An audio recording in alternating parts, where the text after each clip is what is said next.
This is part 2 of the Chapter 9 lecture series on plant asset disposals. Let's get started.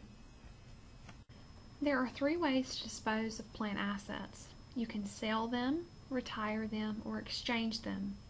We will only cover the first 2 types of disposal methods. If we sell a plant asset, cash is received from the party to which we are selling the asset. If we retire the asset, we will not receive any cash. We are simply scrapping the asset. There are 4 steps to dispose of a plant asset.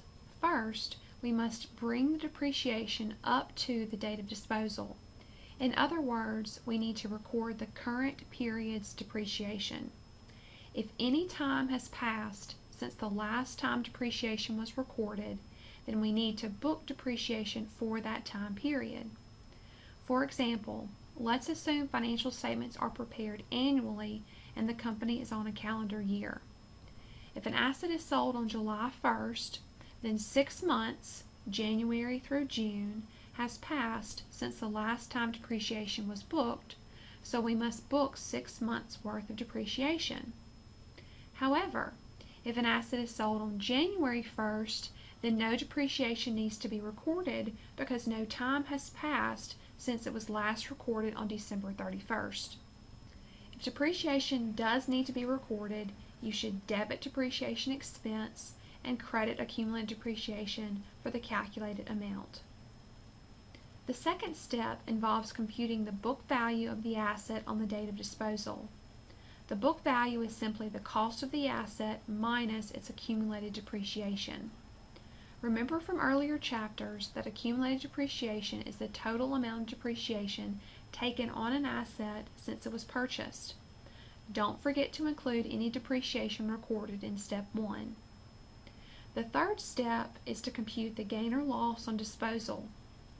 The gain or loss is simply cash received minus the book value of the asset, which was calculated in step 2.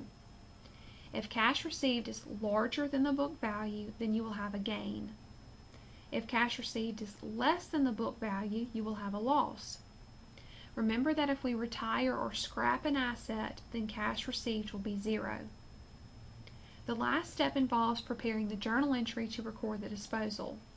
You will make 1 journal entry. We want to remove anything related to this asset from the books because we have disposed of the asset. The accounts related to this asset will be the asset account and the related accumulated depreciation account. We will debit accumulated depreciation for the total amount of depreciation taken on the asset since it was purchased. You calculated this amount in step 2.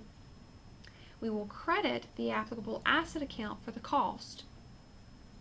If the asset was sold, then we should also debit cash for the cash received. Lastly, if there was a gain or loss on the disposal as calculated in step 3, you should record this gain or loss. If we sold the asset for a loss, we would debit an account called Loss on Disposal of Plant Assets. If we sold the asset for a gain, we would credit an account called Gain on Disposal of Plant Asset. Losses, similar to expenses, are debited when incurred, and gains, similar to revenues, are credited when earned. This completes part 2 of the Chapter 9 lecture series on plant asset disposals. Have a great day.